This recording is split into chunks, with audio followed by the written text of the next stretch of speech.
Días, soy José, pertenezco al grupo de recreadores históricos de Hermanos de Armas y queremos agradecer a Moria por cedernos este espacio en el día de hoy con dos amigos, con Víctor y con Sergio, que son escritores.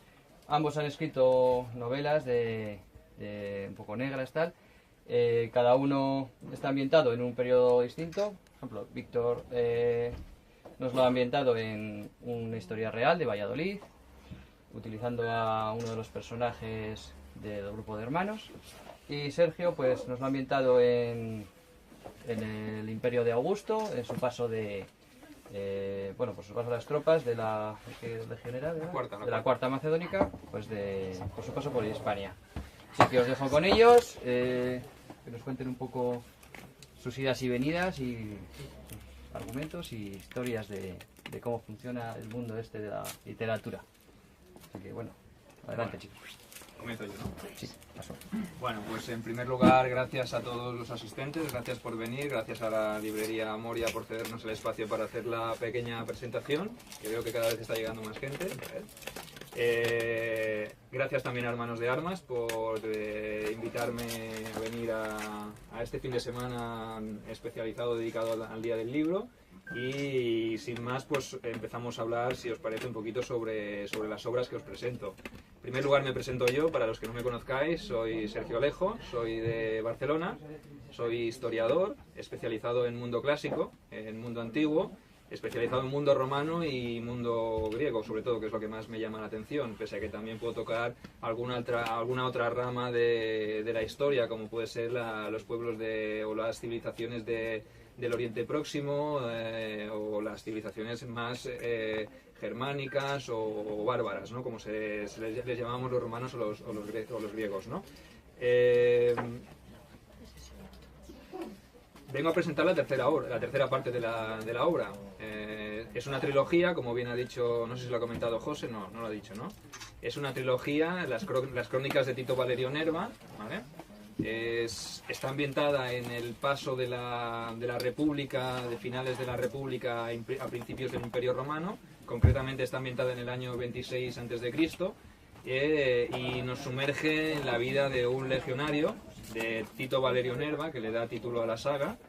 Tito Valerio Nerva es un legionario de la Cuarta Macedónica, una de las legiones que participa en la campaña de conquista y sometimiento de los pueblos cántabros y astures del norte peninsular. Digamos que serían el último reducto que queda en Hispania para que entre en la órbita de la República, de la floreciente República Romana, ¿no? Tras varios años de conflictos civiles entre romanos, entre los asesinos de César con Augusto y Marco Antonio, luego Marco Antonio con Octavio, todo se decide en el año 31 a.C. en la batalla de Actium, en la famosa batalla naval entre Augusto y sus ejércitos y Marco Antonio, Cleopatra y sus tropas, ¿no? ¿Qué sucede después de eso? Pues que la situación política, social, económica de la República Romana, que es la potencia preponderante en el Mediterráneo, pues varía. Y Roma pasa a convertirse, digamos, en la hegemonía, ¿no? La hegemónica. Augusto, que decide entonces, después de tantos años de guerra civil y matanzas entre hermanos, primos, padres, hijos, pues decide emprender una campaña militar para limpiar un poco la imagen, ¿no? Para dar otra vez esa imagen de gloria a la República, y decide centrarse en un objetivo claro como es Hispania. No es solo una imagen propagandística, sino que también se debe un poquito a la riqueza mineral que tenía el norte peninsular, ¿no? Después de tantos años de guerra, digamos que las arcas del Estado romano quedan un poco exiguas, y que hay mejor que hacer una campaña de conquista donde tú puedas sacar un botín suculento, ¿no?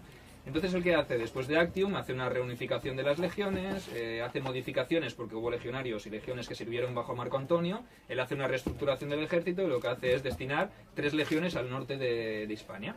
Entonces, las guerras cántabras comienzan en el año 29 y se prolongarán hasta el año 19, o sea, 10 años de guerra, de una guerra que él pensaba que iba a ser una guerra fácil y rápida, una guerra relámpago, ¿no? Que sería llegué, vi, vencí, ¿no? Como hizo Julio César en el Ponto, ¿no? Entonces, él lo que hace es destinar tres legiones, y digamos que los 3 primeros años de guerra, los resultados que él esperaba no se obtienen.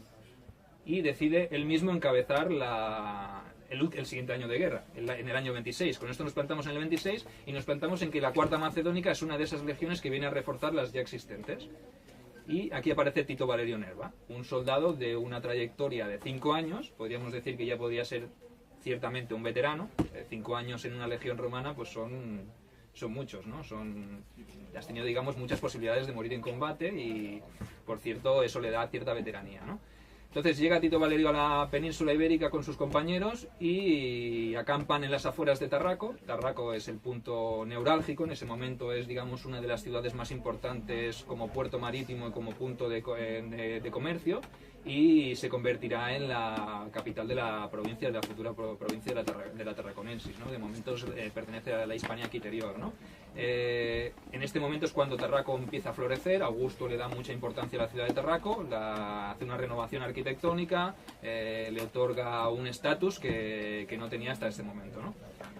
Entonces la legión acampa en las afueras de Tarraco, esperando a ser movilizada para desplazarse hacia el frente, hacia Sequísamo, el actual Sásamo, en Burgos.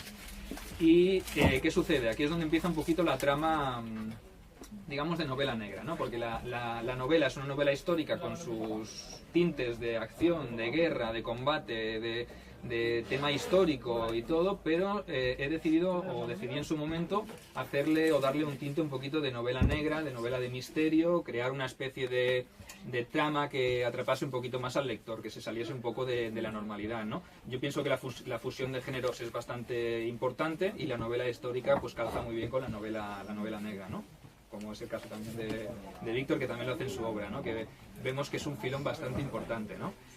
Entonces sucede una cosa muy extraña y dentro del campamento de la legión, cosa que me diréis, pues si un campamento legionario romano estaba muy bien protegido, muy bien vigilado, sí, supongo que en zona hostil sí, a lo mejor en la zona que estaban los aliados, pues en una zona amiga, pues tampoco las medidas de seguridad no serían tan elevadas. Pues ¿qué sucede? Que en Misiva de Sangre, que es la primera parte, uno de los funcionarios que trabajan para la legión, pues desaparece en unas condiciones o circunstancias un poco extrañas.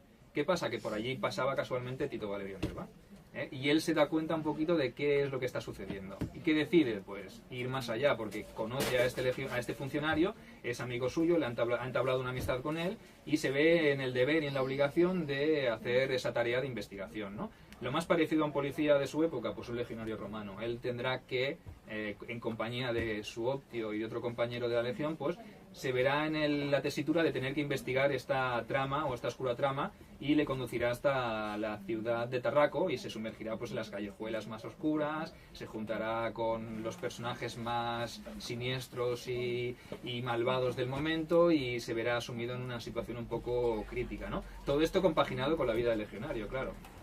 Que no es que nos ciñamos solo a la trama de negra, sino que todo se desarrolla en paralelo, ¿no? La novela en sí, apta para todos los públicos en el sentido de que no está hecha simplemente para gente que sea especializada en historia y en historia antigua. Es una novela muy dinámica, muy fácil de leer, muy rápida, muy ágil. Sobre todo esto es lo que me ha comentado la gente que se la ha leído, que es importante. Va acompañada por notas a pie de página y por un glosario final para que la gente que no es especializada en el tema pueda saber cuáles son los conceptos más básicos y más elementales, ¿no? Por ejemplo, como podía ser la panoplia que porta aquí nuestro legionario, que es un scutum, que es un gladius, que es una lórica. La lórica es la lórica mata, es la armadura de malla que lleva aquí el legionario. Y yo lo que hago es hacer un poquito una explicación sobre estos conceptos, ¿no? Para que el lector no se pierda en ningún momento. Y al final hay un glosario para que se pueda desarrollar un poquito más el concepto. La parte de la nota a pie de página te da una pista o una explicación ligera de cómo es la palabra, y el glosario te lo especifica más si tú quieres ampliar conocimientos. No es de obligada lectura, por supuesto, pero los que se lo lean y los que sepan de qué va, pues obviamente no necesitarán ir a la consulta de nota a pie de página. Por eso digo que es dinámica, es rápida y es sencilla. La gente que se ha leído el primer y el segundo volumen, pues me han dicho que es muy rápida de leer, que es ligera y que engancha, que eso es sobre todo lo importante, ¿no? Que la trama enganche. Entonces, para no hacer más spoilers, pues os explicaré que en el segundo libro, por ejemplo, en el primero se descubre esta especie de conjura o esta especie de conspiración que hay de un cuerpo, un grupúsculo que está metido dentro de la legión, y lo que están tramando es una cosa bastante complicada, ¿no? Ellos quieren acabar con la vida de Augusto. Entonces, a partir de aquí podéis imaginaros todo lo que se sucede. En el segundo libro, pues estos conjurados, estos conspiradores, lo que se hacen es con los servicios de un asesino, de una persona que trabajará para ellos, cuya misión es sacar de en medio a toda la gente que está al corriente de la conspiración. Entonces, lo que sí que utilizo y que me gusta, que pienso que es una técnica muy buena, es la técnica del flashback, para conocer a los personajes. En Misiva de Sangre utilizaré un flashback para hablar sobre el personaje principal, sobre Tito Valerio. Os llevaré al año 31 a.C., en sus inicios, en la batalla de Actium, y os podréis poner como lectores en la piel de un legionario, en la cubierta de un navío de guerra, de un trireme, en una de las batallas más relevantes y más importantes, batalla marítima, del mundo antiguo, como fue la batalla de Actium, ¿no? En el segundo libro haré también una especie de flashback. En este caso he optado por hacer dos, para que conozcáis a dos personajes. Uno de ellos es el centurión al mando de la centuria de Tito Valerio, que es Publio Salonio, y este señor pues también tuvo su episodio, su momento, unos años antes, en un asalto a una fortaleza en la región de Iliria, ¿vale? Y aquí os explicaré cómo se ganó él los galones o el ascenso a la categoría de centurión, y hablaremos un poquito también, o hablo también un poquito sobre el personaje oscuro, este asesino que es la contrapartida o el enemigo acérrimo de Tito Valerio, ¿no? Que serán como el yin y el yang, ¿no? Como el día y la noche, son los contrapuntos, ¿no?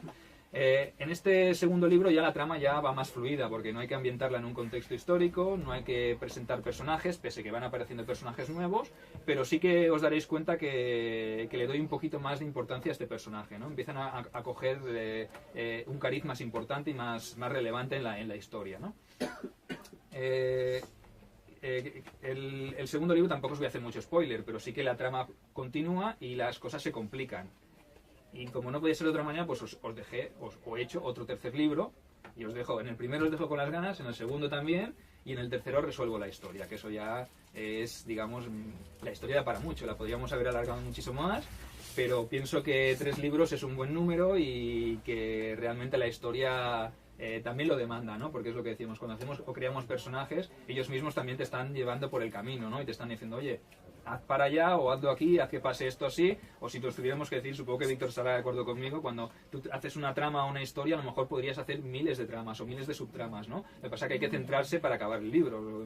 Si no podríamos hacer aquí 12 libros, como hace, me parece que Simon Scarrow con su trilogía, son sus libros sobre las águilas de Roma también, son 12 libros, pero 12 libros para explicar una historia, yo pienso que lo mejor es concluirla, ¿no? Entonces, en el último, que es el que presento en primicia aquí, porque os digo que este acaba de salir ayer, recién salido del horno, incluso aún quema un poquito. El primero y el segundo fueron autopublicados en su momento con Círculo Rojo, y el tercero me lo publica la editorial Eolas, que me ha hecho una reedición o una segunda edición del primero y el segundo, y hace todo el formato trilogía, que es un poquito más visual que el que teníamos antes, porque cada portada era un poco diferente de la otra, ¿no? En el tercero pues resolvemos la trama, para bien o para mal, ¿vale? Entonces eso ya lo dejo en vuestras manos, y si estáis interesados pues podréis ver que la trama es muy interesante, la resolveré en el tercer libro, y veremos también evolución de personajes, y os avanzo así a modo de primicia también, que el tercer libro lo que nos ofrece es un giro dramático de los acontecimientos, ¿eh? Lo que en el segundo era de una manera, en el tercero se produce un episodio o una cosa que hace que todo tenga que cambiar, y que Tito Valerio, el protagonista, tendrá que tomar una de las decisiones más importantes de su vida, ¿vale? Entonces yo con esto, a modo de spoiler, es lo que os puedo decir, ¿no? No sé cuánto llevamos, no sé si me he extendido, porque empiezo a hablar y me voy mucho, me enrollo. Me he hecho un guión y ni me lo he mirado, o sea que... porque al mirarlo me pierdo, o sea que imaginaros. No sé, más que nada para que veáis aquí que tenemos un legionario, pues más que nada para los que no seáis neófitos en el tema de la cultura romana, pues este tipo de legionario es un legionario de la época republicana, ¿vale? De la época republicana, que es la que trato yo en mi novela. Veis que la armadura que lleva, o la protección, la lórica mata que lleva, es una armadura de malla. Todavía no se habían inventado, no se habían construido las segmentatas, que eran las armaduras estas de chapa que estamos acostumbrados a ver en las películas y que es de época imperial. Y él os puede sacar el gladius para que lo veáis, que es la espada que utilizaban. una espada corta que estaba preparada para pinchar, no para cortar, sino que para pinchar y para... Haces una demostración, hombre, cómo se pincha.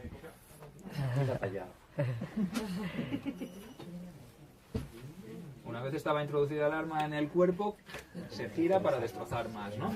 Entonces, porta un scutum, un escudo pesado que, como veis, protege 3/4 partes del cuerpo, y más o menos, si lo extrapoláis a 80 como él, multiplicado por 6 centurias, por 10 cohortes, pues tenéis una legión de 5.000 tíos que están así ansiosos de matar, ¿no?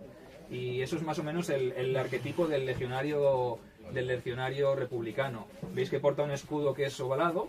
En época imperial los escudos serán rectangulares y semicirculares. Este podríamos decir que pertenece a las tropas auxiliares. En época imperial los auxiliares vestían la lorica mata, aunque con el tiempo también irían introduciendo la lorica segmentata, y el escudo pasaría a ser rectangular. Las tropas auxiliares podían seguir usando todavía los escudos ovalados un poquito, ¿vale? Yo si alguien tiene alguna pregunta lo dejamos para el final, dejamos que hable Víctor, y gracias al legionario por vestirse aquí, que ha costado Dios y su madre ponerse la armadura, y ahora por lo menos le hemos dado un poquito de protagonismo, ¿eh? Y con esto pues un placer haber estado aquí con vosotros. Dejemos que Víctor haga su presentación y luego si queréis abrimos un turno de preguntas, y aquí estamos para resolver cualquier duda que tengáis.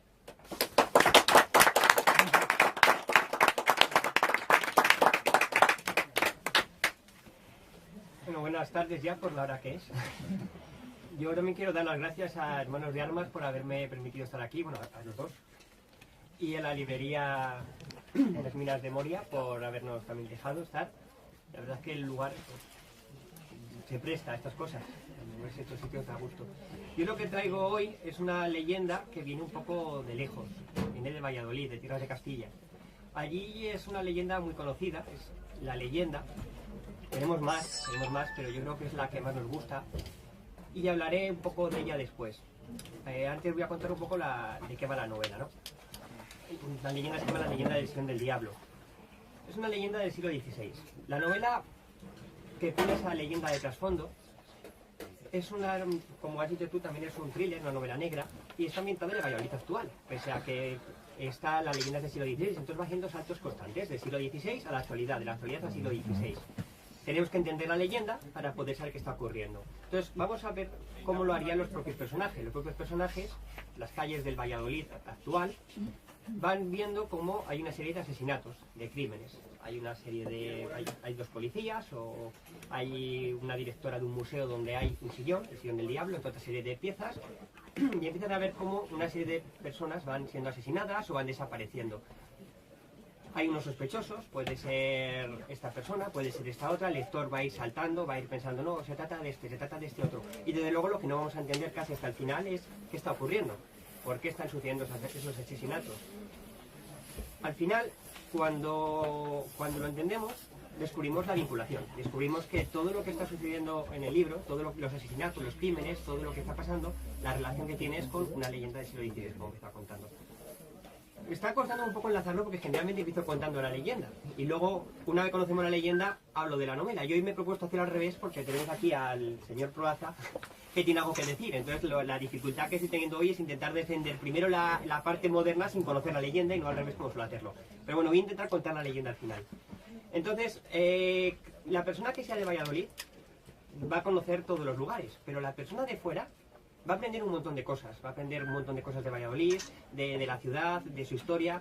Pensaos que tanto la época que he escogido, que es el siglo XVI, es la época en la que el Valladolid era la capital de la corte, la capital de las Españas. Era la época de máximo esplendor de mi ciudad. Y yo creo que era una de las ciudades probablemente más cosmopolitan de Europa en su momento.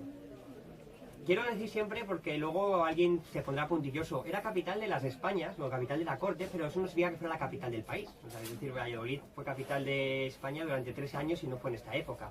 La corte era itinerante y la capital se establecía allá donde estaba el rey. Entonces, que el rey se estaba en Toledo, pues la corte se iba a Toledo y la capital de la corte era Toledo. Que el rey se iba a Valladolid, pues la corte estaba en Valladolid.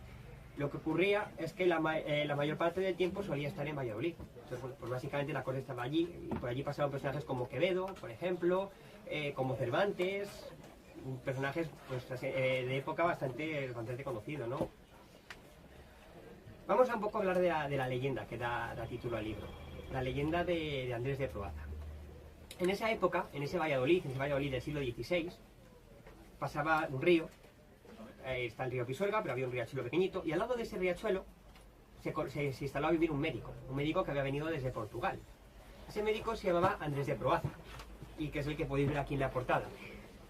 ¿Por qué vino ese médico desde Portugal a Valladolid? Pues vino a estudiar medicina en la universidad de la ciudad. Y eso puede parecer poco importante, pero era un detalle curioso, porque vino a estudiar medicina porque era la única ciudad de toda España y de las pocas de Europa que permitían estudiar medicina como se podía hacer allí. Porque la disección de cadáveres estaba prohibida. Había estado prohibida tradicionalmente en casi toda la cristiandad.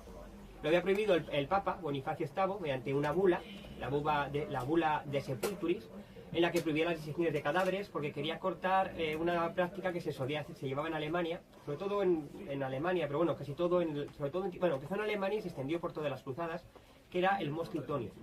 Y eso consistía en que cuando alguien moría fuera, como no se podía trasladar el cadáver a su tierra, porque cuando llegaba, pues, imaginaos cómo olería y cómo llegaba a eso, después de días y días de viaje en carro, pues lo que hacían era, hervían el cadáver, separaban, además en vino y especias, para que oliera mejor, separaban la carne del hueso, y el esqueleto era lo que trasladaban bien embalsamado a su ciudad. Y eso a la iglesia no le gustaba. Se saca la bula papal de Sepulturis, estamos hablando del año 1299, creo que fue por ahí. Se prohíbe automáticamente toda disección de cadáveres, todo tipo de prácticas de ese tipo. Los médicos lo estudiaban con ilustraciones, con dibujos, con figuras de cera, pero nunca con carne, de verdad, nunca con cuerpos. Entonces llega un médico de Granada, Alonso de Guevara, que había estado estudiando en Italia, y le propone al rey, Carlos I, el rey Austria, crear una cátedra de anatomía en la que se pudiera diseccionar cadáveres. Llega Carlos I y le dice, de acuerdo, te doy 3 ciudades. Puedes elegir la Universidad de Alcalá, la Universidad de Salamanca o la Universidad de Valladolid. Y este eligió el último. Entonces, en ese momento, toda la élite de medicina de toda España y mucha gente, incluso de Europa, vino a estudiar a Valladolid medicina.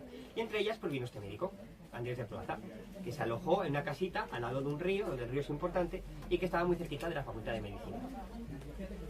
Al poco tiempo desaparece un niño, de 10 años. La gente empieza a buscar al niño por todos los lados y no aparece. Y entonces los vecinos empiezan a comentar que es que el médico ese granadino, el médico portugués que había venido a estudiar medicina, había, con la noche, el agua del río se teñía de rojo al pasar por allí, que oían gritos, que salían luces, que pasaba algo raro. Entonces, pues los alguaciles se meten en la casa y efectivamente se encuentran al niño tendido en una mesa, en un sótano, abierto un canal, todos sus órganos por ahí esparcidos y evidentemente muerto. Entonces el médico pues había dedicado a experimentar con el niño, a hacer una vivisección, a probar con él técnicas que la universidad no le permitían. Le detienen y cuando le van a juzgar, el médico reconoce que tiene un sillón. Un sillón que le ha regalado un nigromante de por aquí cerca, un nigromante de Navarra, no es de La Rioja, pero paró por aquí, desde luego pasó por aquí, el nigromante seguro que se estuvo alojando en Logroño. Entonces ese sillón tenía un poder especial, cada vez que se sentaba en él se le aparecía el diablo. Y el diablo le decía cómo tenía que hacer las cosas, cómo tenía que matar a la gente, cómo tuvieron de cortar, cómo proceder para aprender y obtener todos los conocimientos de medicina. Y el médico, pues que no tenía muchos escrúpulos, pues los hacía. Fue juzgado primero por la universidad, porque tenía potestad judicial. Luego la Inquisición dijo, no, dámela a mí, que esto es mío, que aquí hay cosas de brujería de por medio. Y al final fue condenado a muerte. Antes de morir, él dijo que todo aquel que se sentara en el sillón, sin ser médico, 3 veces moriría. O todo aquel que intentase destruirlo. Entonces el sillón, pues evidentemente nadie se atreve a tocarle, ha prohibido hasta el día de hoy, y se conserva en un museo. Hace un rato he hablado del museo donde está el sillón, en la actualidad. Volveré otra vez a hablar un poco de la novela. Entonces, todos los muebles de Andrés de Proaza, el médico portugués, acabaron apilados en un sótano. Nadie quiso comprarlos, se subastaron, eran los muebles de un asesino, decían que es que el diablo estaba de por medio, vinculado, nadie quiso comprarlos, pues acabaron apilados en un sótano. hasta que un bedel de la universidad lo encontró y pensó, oye, pues este sillón para mis descansos, para tomar aquí el bocadillo, pues es muy cómodo, y empezó a usarlo. Claro, la leyenda decía que todo aquel que se siente 3 veces sin ser médico morirá. Entonces, al tercer día de tomar el bocadillo, el bedel apareció muerto. Estaba como dormido, relajado ahí, muerte natural, nada sangriento, es algo bastante normal. Entonces la gente dijo, pues le habrá dado un infarto al hombre, le tocaba, pues vale, le cogieron, le enterraron, Santa Sepultura, y la universidad pues puso un nuevo bedel, ¿no? Dicen, a rey muerto, rey puesto, pues hace falta cubrir el puesto. El nuevo bedel se encontró el sillón, en el mismo sitio. ¿Y qué pensó el hombre? Que el sillón más cómodo. El sillón más cómodo es un sillón frailero, anchote, con brazos, con todo de cuero, eso es bonito. Dijo, qué bien, aquí voy a estar yo de maravilla, como un rey. Al tercer día apareció muerto. Claro, ya la gente pues empieza a mosquear, ¿no? Y dices, en 3 días, 2 muertos, en el mismo sillón, aquí hay algo raro. Entonces empezaron a investigar, a ver qué pasaba, y descubrieron la leyenda de Andrés de Proaza. El sillón fue colgado boca abajo en la capilla de la universidad. De hecho, a día de hoy, cuando se le va a ver al museo, tiene las argollas de recuerdo, y estuvo colgado en una iglesia, en una capilla, boca abajo, como castigo, hasta que la iglesia se demolió y el sillón se llevó a un museo. Pero bueno, esa es la leyenda. Esa es la leyenda en la que me baso para construir el sillón del diablo y para construir la novela. Entonces ahora volvemos a la novela y lo que os decía, en la actualidad alguien está empeñado en rememorar esos crímenes, en seguir los pasos de Andrés de Proaza y en todo el terror que se causó en el siglo XVI trasladarlo al siglo XXI. Y es que además son asesinatos casi rituales, uno a uno, que Andrés de Proaza cometió un asesinato X, pues este asesino repite ese asesinato. Pero para poder saberlo, pues claro, los policías tienen que empezar una investigación, descubrir, ir conociendo la leyenda, y mientras los policías la van conociendo, el lector también. ¿Cómo? Mediante constantes flashbacks en los que vamos retrocediendo al siglo XVI, viendo cómo es el día a día en el Valladolid de la corte, y enlazando unas cosas con otras. Entonces, bueno, pues, el lector va a ir saltando. No sé si aquí Andrés de Proaza tiene cara un poco lánguida. No sé si está de acuerdo con lo que acabo de contar. No estoy muy de acuerdo con vos, pues estáis contando cosas que no deberíais de contar. ¿Qué he contado? En primer lugar, nunca fue un asesino. ¿Cómo calificas lo que pasó con el niño? Un experimento para la humanidad. Un experimento para la humanidad, ahí cogiendo los órganos del pobre chaval. Vos, en vuestra época, experimentáis con animales. Yo experimentaba con animales. Con gatos, perros, que estaban en Valladolid del siglo XV-XVI. En aquella época era muy difícil para mí, siendo judío, estar en la universidad, en las universidades. Pero algo se me truncó en el camino. Un sillón que me daba la vida. Lo que la universidad me negó, el sillón me lo dio. Pero un favor, que no lo voy a nombrar, porque se me pone la carne de gallina, pensar que esa promesa que le hice no fue concedida. ¿No recordáis? No sé de qué me hablas. Entonces, yo para mayor premio de la voz que me aconsejaba, Hablas del diablo, creo. por supuesto, escogí una criatura de 10 años, lánguida, mal encajada y un poco tullida, con un fin: hacerle la trepanación, sin sufrimiento, abrirle en canal. Todavía sigo recordando lo que me decía el diablo. ¿Conseguirás la sabiduría de la medicina? Te concederé la mayor de las virtudes con una sola razón: que me sigas en mis consejos. Esa noche llamaron a la puerta de la Santa Inquisición. Ya veis, al crío sentado en una silla, gritando, llorando. Imaginaos, el dolor impenetrable. Pero vos me habéis convertido en un asesino. ¿Qué es lo que sois? En un monstruo. ¿Acaso no son monstruos ahora toda la gente que experimenta con niños? ¿Quién experimenta con niños, Andrés? Los médicos hoy en día utilizan animalillos. Los utilicé yo por primera vez. Vos en vuestras páginas decís que fui el peor de los criminales. ¿Por qué? ¿No está bien soportar, experimentar con una sola persona para salvar a toda una humanidad? En mi época la peste era una de las mayores enfermedades. Yo quise sanar, no me dejaron. Guevara, como vos decís, fue buen médico. ¿Pero y qué?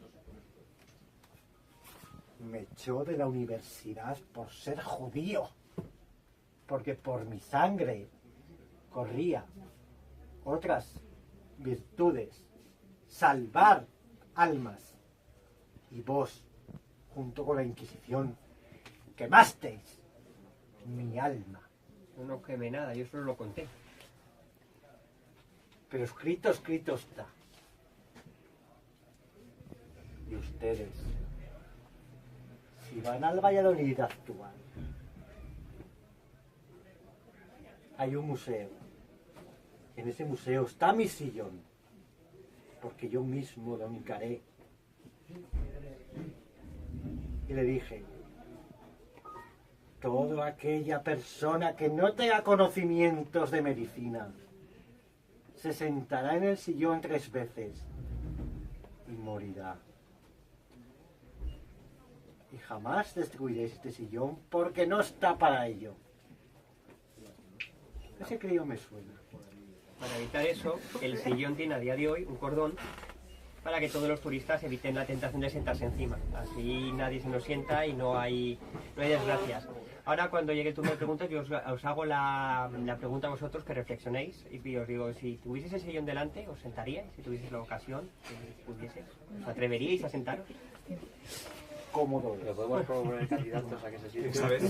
¿A quién sentaríamos? ¿A quién sentaríamos? No sé si sería... ¿A quién sentaríamos? Pero ahí se me ocurre mucha gente. ¿Verdad? Sí. Como por ejemplo, Personajes públicos, digo. Sí. ¿De qué índole? Efectivamente. Bueno, este personaje, concretamente, le podéis encontrar aquí dentro. Su vida desde la llegada a Valladolid, lleno de ilusiones, hasta el final de sus días, y pasando por cómo encuentra el sillón, cómo es su interacción con el sillón, cómo es cuando se le presenta al diablo, cuando le habla, toda esa historia está aquí narrada. Aparte de, pues eso, toda la historia más moderna, en la que se ve la persecución de una serie de policías, de personajes, una trama, que si sabemos que hay un asesino, no sabemos quién es, y al final, bueno, pues cuando se descubre todo yo creo que sorprende. Es decir, era esto. E incluso cuando parece que está todo resuelto, se sigue dando giros y sigue resolviéndose. Y bueno, yo creo que tampoco sé lo que llevo hablando, pero Víctor, creo que ha hablado más él que yo, es que Proaza habla mucho. Víctor. ¿Por qué no haces una tirada de preguntas? Las preguntas van ahora. ¿Por qué no se Tanto- inquisitó al sillón en vez de a mí? Podéis preguntarme lo que queráis, tanto Sergio como a mí.